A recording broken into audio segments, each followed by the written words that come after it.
Assalamualaikum warahmatullahi wabarakatuh. Pada kesempatan kali ini, kami dari kelompok 3 akan memaparkan materi mengenai reseptor. Pada mata kuliah Farmakologi Dasar dengan dosen pengampu Ibu Apoteker Mira Febrina, Magister of Science. Sebelumnya, izinkan saya untuk memperkenalkan rekan-rekan dari kelompok 3, yaitu ada Cindy Fatma Yunita, Cindy Zulpia Rumaisya, Indira Cantika, Laras Maharani, saya sendiri yaitu Mutia Anggraini, Preti Junita, Sri Dwi Yulianti, dan Sivia Mutiarawati. Pada kesempatan kali ini, kami dari kelompok 3 akan memaparkan materi mengenai reseptor. Sebelum mengenal reseptor lebih jauh, kita perlu mengenali apa itu reseptor. Reseptor merupakan suatu komponen makromolekul yang jelas dan spesifik, umumnya berupa protein yang berinteraksi dengan senyawa kimia endogen pembawa pesan, seperti hormon, neurotransmitter, mediator kimia dalam bentuk imun, dan lainnya, untuk menghasilkan respon seluler. Jenis-jenis reseptor. Yang pertama ada berdasarkan tranduksi sinyal. Berdasarkan tranduksi sinyal, reseptor terbagi menjadi 4. Yang pertama ada reseptor terhubung kanal ion. Reseptor ini berada di membran sel, disebut juga reseptor ionotropik. Respon terjadi dalam hitungan mili per detik. Kanal merupakan bagian dari reseptor. Contoh reseptor ini ada reseptor nikotinik, reseptor GABA, dan reseptor ionotropik glutamat. Yang kedua ada reseptor terkopling protein G atau reseptor metabotropik. Reseptor ini terletak di membran sel dan responnya terjadi dalam hitungan detik. Tranduksi sinyal terjadi dengan aktivasi bagian protein G yang kemudian mengatur aktivitas enzim atau fungsi kanal. Contoh reseptor ini ada reseptor histamin H1, reseptor adrenoreseptor beta 2, serta muskarinik M2. Terhubung dengan enzim. Reseptor terhubung dengan enzim merupakan protein transmembran dengan bagian besar ekstraseluler mengandung binding site atau ligan. Contohnya ada faktor pertumbuhan sitokin dan bagian intraseluler merupakan aktivitas enzim. Biasanya aktivitas tirosin kinase. Reseptor yang terhubung dengan transkripsi gen. Reseptor yang beberapa terdapat di sitosol merupakan reseptor sitosolik yang kemudian bermigrasi ke nukleus setelah berikatan dengan ligan, seperti reseptor glukokortikoid. Contohnya ada reseptor kortikosteroid, reseptor estrogen dan progesteron, serta reseptor vitamin D. Berdasarkan lokasinya, reseptor dapat diklasifikasikan berdasarkan lokasinya. Ada 2 reseptor yang berdasarkan lokasi. Yang pertama, reseptor pada lapisan lipid bilayar membran sel. Yang kedua yaitu protein intraseluler. Kita masuk yang pertama, reseptor pada lapisan lipid bilayar membran sel. Contoh obat yang berinteraksi sebagian besar merupakan interaksi anestesi, seperti opioid, benzodiazepin, katekolamin, dan lainnya. Yang kedua, protein intraseluler. Beberapa obat seperti kafein, insulin, steroid, teofilin berinteraksi dengan protein intraseluler. Obat yang tidak berinteraksi dengan protein sama sekali, contohnya yaitu antasida, seperti sodium nitrat, sodium bikarbonat, iodin, dan lainnya. Berdasarkan bentuknya terkait efek farmakologi.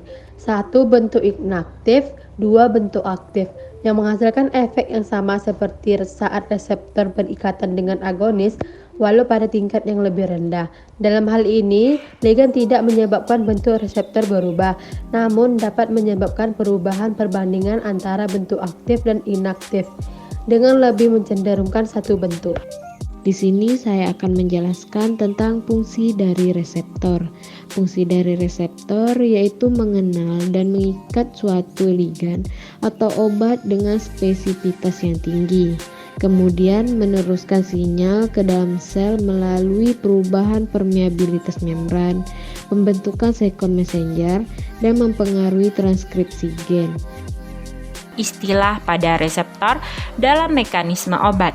Jadi terdapat beberapa istilah pada reseptor ketika terjadinya mekanisme satu obat. Yang pertama adalah ligan. Nah, ligan ini adalah molekul spesifik obat yang dapat berikatan langsung dengan reseptor. Ligan terbagi menjadi 4, yaitu agonis, antagonis, partial agonis, serta inverse agonis. Nah, agonis ini adalah senyawa obat yang mengaktifkan reseptor sehingga menimbulkan respon atau memunculkan respon. Agonis sendiri terdiri dari full agonis, contohnya adalah midazolam. Kemudian antagonis. Antagonis ini suatu senyawa obat yang dapat berikatan dengan reseptor, namun ia tidak dapat mengaktifkan reseptor tersebut. Antagonis ini terbagi menjadi antagonis kompetitif, contohnya adalah flumazenil. Kemudian ada partial agonis. Nah, partial agonis ini obat yang berikatan dengan reseptor dan mengaktifkannya, namun tidak sebesar full agonis. Contohnya adalah bretazenil serta butorphanol. Kemudian inverse agonis. Inverse agonis ini obat yang berikatan pada lokasi yang sama dengan agonis, namun menghasilkan efek yang berlawanan atau tidak menghasilkan efek yang searah, sehingga ia mematikan kerja konstitutif dari reseptor. Istilah kedua selain ligan ada afinitas. Afinitas ini kemampuan suatu ligan untuk mengikat reseptor. Istilah selanjutnya yaitu adalah efikasi. Nah, efikasi ini adalah perubahan atau efek maksimal yang dapat dihasilkan oleh suatu obat. Baiklah, selanjutnya saya akan menjelaskan tentang interaksi reseptor dengan agonis dan antagonis. Reseptor sering digambarkan sebagai protein yang dapat berikatan ataupun tidak berikatan dengan ligan agonis, di mana masing-masing keadaan tersebut menghasilkan bentuk yang berbeda. Dapat dilihat pada gambar di sebelah kiri yang menunjukkan interaksi reseptor dengan agonis.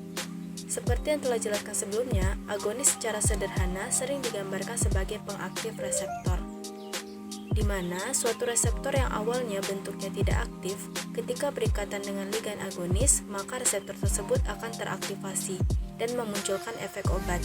Dalam hal ini, besarnya efek obat tergantung dari total jumlah reseptor yang terikat, sehingga efek obat paling maksimal terjadi ketika semua reseptor terikat. Sedangkan gambar di sebelah kanan menunjukkan interaksi reseptor dengan antagonis.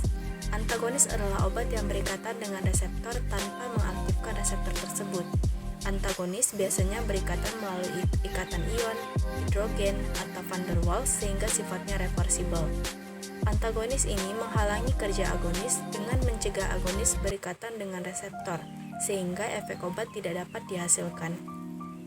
Seperti yang terlihat pada gambar, suatu antagonis yang digambarkan dengan molekul berwarna merah ketika berikatan dengan reseptor, maka menyebabkan reseptor tersebut tidak teraktivasi.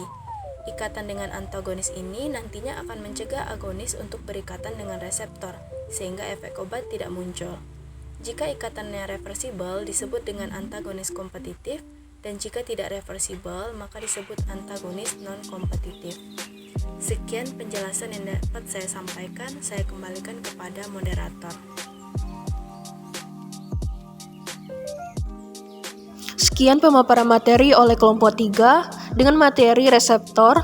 Apabila ada salah kata kami mohon maaf. Wabillahi taufiq wal hidayah. Wassalamualaikum warahmatullahi wabarakatuh.